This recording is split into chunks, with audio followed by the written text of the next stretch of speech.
Welcome to Cisco SPNGN2 here at CBT Nuggets. My name is Jeremy Chara, and I am so excited to be here with you. I can't tell you how excited I get to record these opening nuggets because for me, I know for you, it's typically the very first one you go into. For me, it's always the last one that I record. So literally seconds ago, I was talking about final thoughts on iOS XR management, upgrading, turbo boot, a lot of that. And I'm like, that was awesome. And now I get to just put the bow on the whole series and put it all together and roll it out to, I know I've seen so much excitement for this SPNGN2 and 1 series that I've created because there's nothing out there for it. Cisco released this amazing certification and then failed to release any materials to prepare for it. Now, maybe by the time you're hearing this, there's something out there, but there's not even a book. There's not even a Cisco Press book or anything out there written for it. So unlike any other series that I've created, just the buzz around this has been so high because everybody's like, oh, finally there's a training where I don't have to fly to Cisco and take a Cisco run class in a classroom environment for a week. Anyway, I digress, right? Can you guess I'm excited? Why we are here?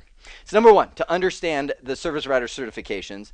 Two, talk about how we train at CBT Nuggets. If you haven't gone through it before, it's amazing. You'll love CBT Nuggets. It's a great format. And then finally, getting the most from this series.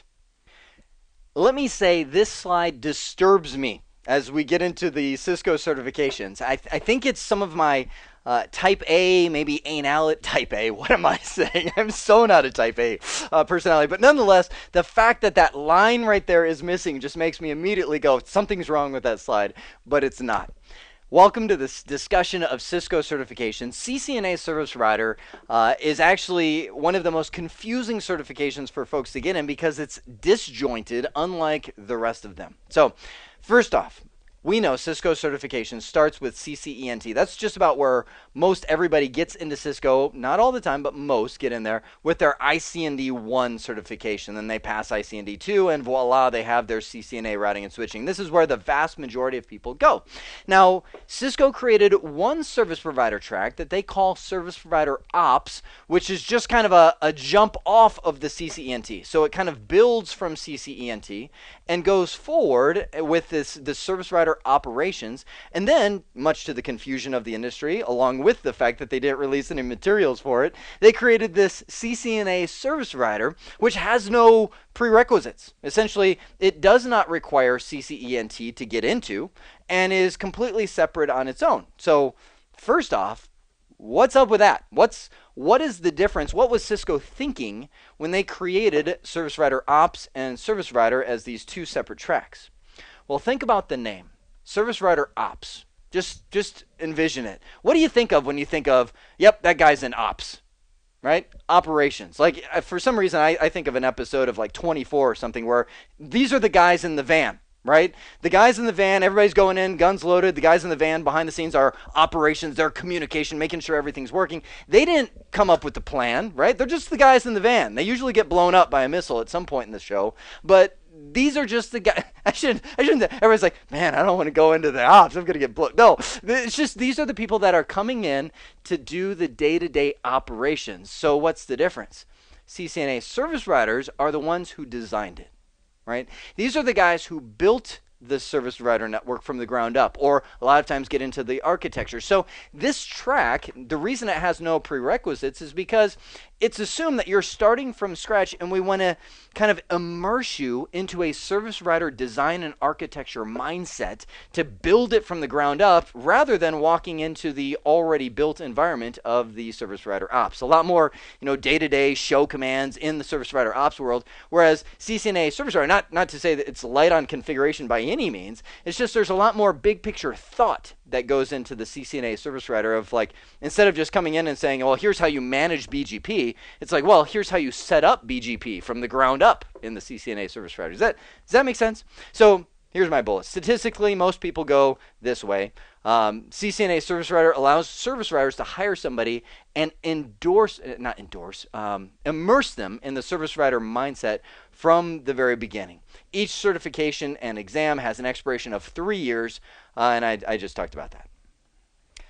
I think the CBT Nuggets website said it best. I just went there before I started recording this nugget, and right on the title page, I don't know if it'll be there now, but their kind of banner said "Learning with Passion," and I thought, what a great little snippet that describes how we train at CBT Nuggets. It's exciting, fun learning about technology. To use the tagline, with passion, right? But the funny thing is, I don't even think of it that way. I just think, man, this stuff is so cool and it's so exciting. And I never knew the rest of the world wasn't that way until I started my own company.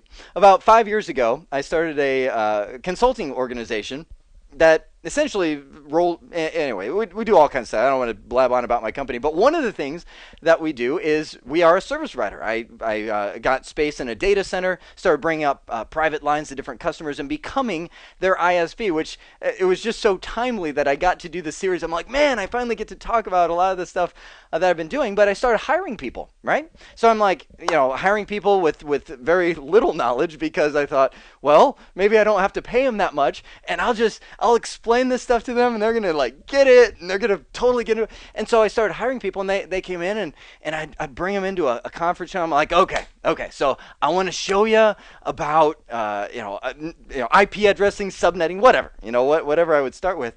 And I started noticing, some people, I'm like, does that make sense? And they're like, yeah, I get it. And I'm like, no, really, does that make sense? I mean, do you see how that, communicates with there, and then an access list can block that off? And do you get it? And they're like, yeah, I think. I'm like, okay, explain it to me. They're like, well, this guy, they actually walk up and they kind of grab a whiteboard. They're like, okay, you got that computer, and it goes there. There's a firewall, right? So you block the port number, and so yeah, so it can't get through, right? And I'm like, yeah, but man, I was like, I just like, but okay, so fast forward, right? That same person, I walked away from that just like totally like buzzkill mode. I'm like, man, maybe I'm just weird.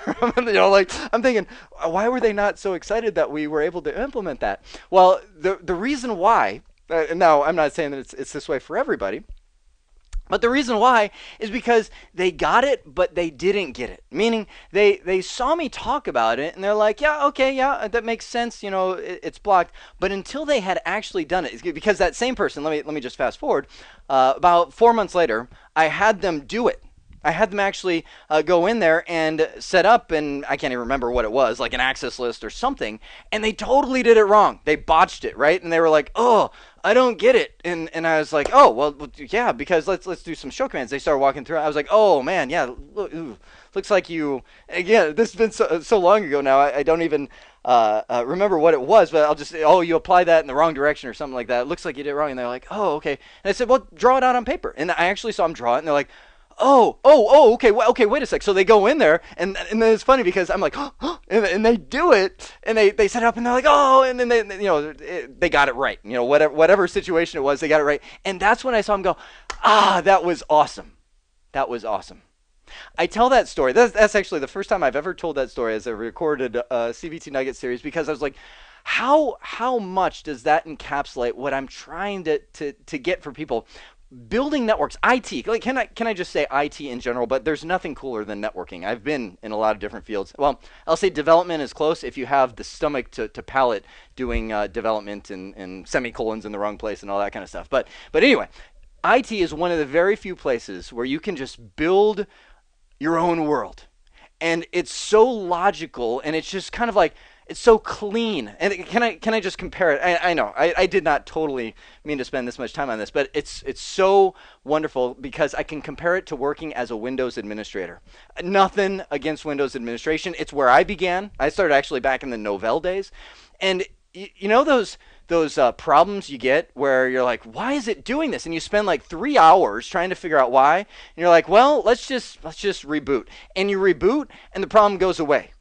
That is the worst, like, most terrible thing you could ever do to somebody, because they're like, oh, well, looks like a reboot fixed it. Well, that was lame. Like, there's no logic. There's no puzzle you're putting together. You're like, yeah, we just reboot that server once every 3 days, and it fixes whatever that problem is. Yeah, I don't get it either. I don't want to spend all the time on whatever. Cisco is so not that way. Do you get it, right? It all works fine. Do you run into bugs? Okay, yes, there are bugs in the Cisco world. I've run into it. It's frustrating, but oh my goodness, compared to working as a Windows admin, not you can't compare it. So anyway, I'm getting way outside of my slide. How do we train? You just experienced it, right? It's all no script, no fluff. It's fun.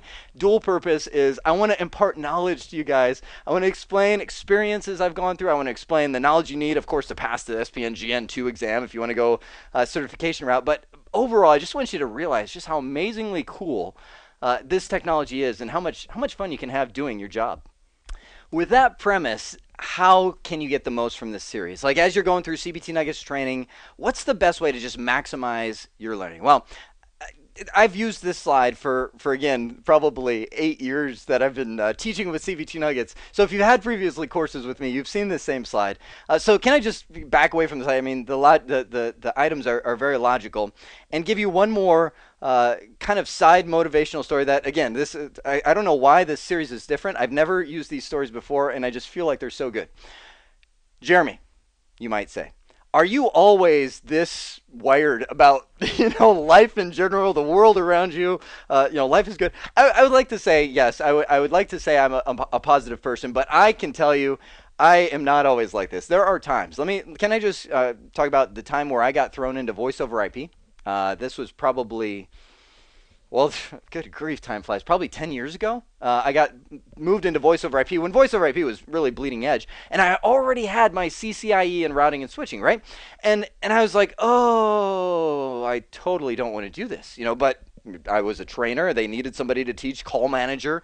So I was like, okay, well, I guess let's start learning this. And I started going through it, and when I came across, I don't know why it stands out to me. It just immediately came to mind when I thought about buzzkill, Nyquist theorem, right? So I'm sitting there staring at this Nyquist theorem that I don't get. I'm scratching my head. I've read about it online. I've gone to Wikipedia, and the explanation doesn't make sense to me. I'm like, okay, so you've got waves of audio that become bits and whatever. And I remember walking out of a study session. I came up to them. They're like, how's it going? I'm like, terrible. I'm like, here I go from CCIE routing and switching to making phones ring. Lame, and like, talk about, ambassador of negativity, right? That was totally me because I didn't get it back then.